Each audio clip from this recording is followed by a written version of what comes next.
Hi guys, welcome to Oh So Wow on YouTube. This is our new YouTube channel.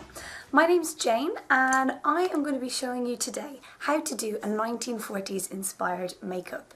Now just to give you a really quick overview, the 1940s wasn't a particularly kind of glamorous era for the everyday woman, and a lot of it was inspired by the Hollywood starlets alike, Ava Gardner and Rita Hayworth, and obviously the beautiful Veronica Lake.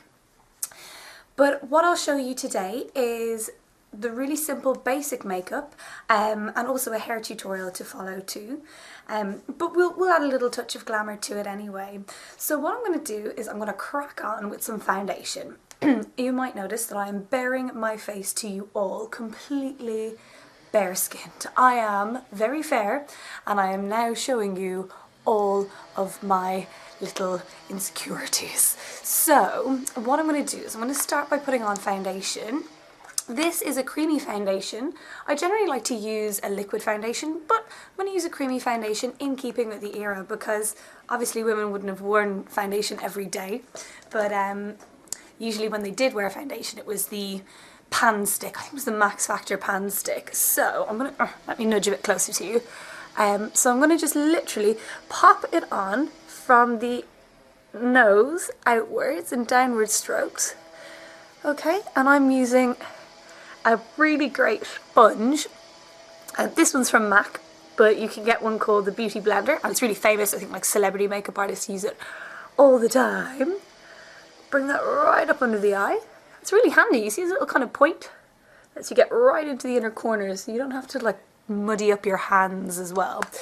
And the foundation that I'm using is a Mineralize compact foundation from MAC. How's that looking? Yeah, I'm probably a little bit too up close and personal for you. Probably seeing all sorts of my sins on my skin. Anyway, not to worry. Now, the reason why we're working kind of from the centre outwards is so that you kind of have your fullest coverage in the middle and it blends out and fades out into the hairline so as it looks more natural. See, I'm not being precious about this. A little tip, if you are using a sponge, dampen, like moisten your sponge. And that, I find, gives a really nice kind of sheer finish to everything. Okay, right, now, in the 1940s, women didn't have concealer. Thankfully today we do. So I'm going to grab a little bit of concealer now. Pardon me, a little frog in my throat. So I don't think I have any of this concealer left. Shall it fail me? Oh, it's failing me. Okay, I'm going to get another one. This is one from MAC and it's called Mineralize. Quite like the Mineralize range. You can use your finger, you can use a sponge, but I'm going to use a little brush. He's a bit dirty looking, but that's only because I used him earlier. So I'm just going to pop this right in the inner corner. Mainly just in the inner corner because that's where it's darkest. Okay? And warm up your finger. It's freezing in my room, so warming up my finger might be a challenge. But the reason why you want to warm up your finger is just so as that product melds into the skin. Okay. Pop a little bit more on. Notice I'm not bringing loads out here because it's not really that dark out there. At least I don't think it is.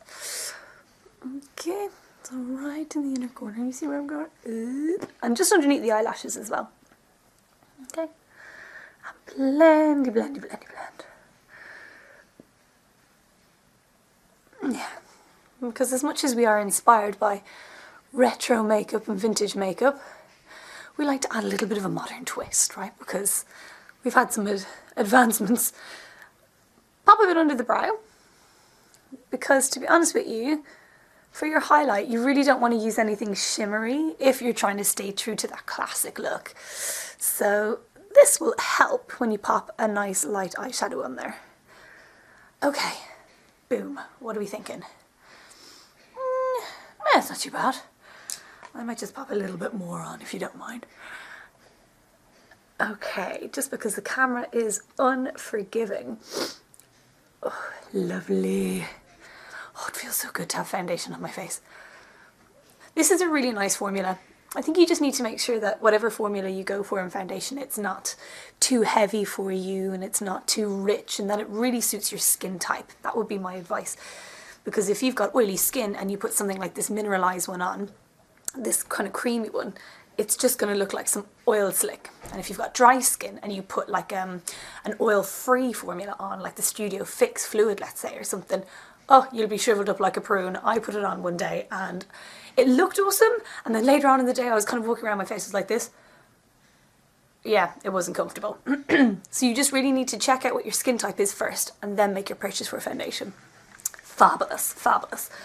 Right, so onto blush. Now I'm not going to powder just yet, and you'll see why. Onto blush, a lot of the time what ladies used in the 40s were their fingers, and they just pinched their cheeks. So you would have like bare face, skin, hardly anything on it, because they didn't have such thing as tinted moisturiser back then. So bare face with just a quick pinch on the cheek, la la la la la, and that was it. It looked, you know, that was fresh, ready to go to work. Had the hair done up like this, maybe not some dodgy looking Cruella de Vil quiff going on, but the hair up in the scarf. But what they did then tend to use if they were getting a little bit dressed up, pardon me, was cream blush. So I've got a couple here, I've sectioned them out. These are Bobbi Brown ones. You can pick them up from any kind of, as the Americans would say, drugstore, or pharmacy or something like Boots, as well as the more expensive ranges. So I'm going to go for a pink one, but I want to go for one, the best way to test it for your tone is just to kind of pinch your cheeks and see what colour comes to the fore and try and match the colour to that, because it wasn't really corals or raspberries or, you know, bright reds back then. It was kind of just very natural colours. So I'm going to go for one. This one is called Pale Pink from Bobbi Brown. And I'm just getting a little bit on my finger. And what I like to do, just to save from any whoopsies, is take the excess off on the back of my hand. And yes, I did say save from any whoopsies. Don't quite know what I meant. Okay, so we're not going to pop it right on the apple of the cheek. We're just going to kind of pop it just underneath the eye. They had like a 3-point system. They put one there, and one there. And then this blended and up onto the cheekbone.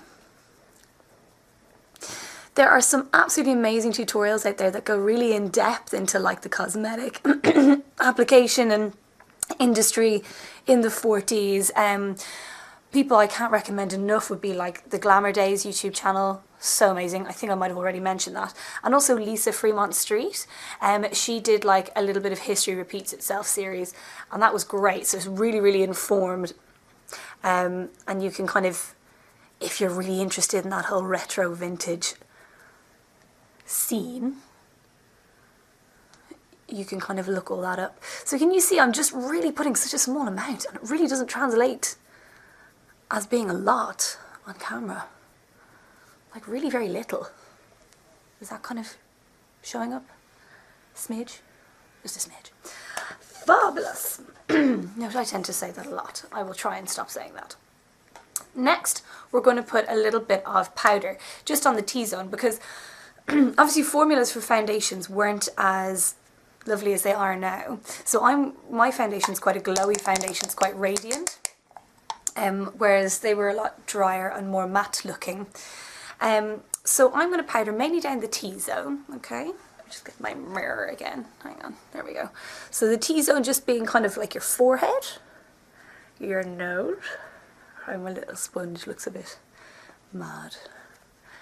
And just very lightly under the eyes, so as the concealer and foundation doesn't crease. Okay.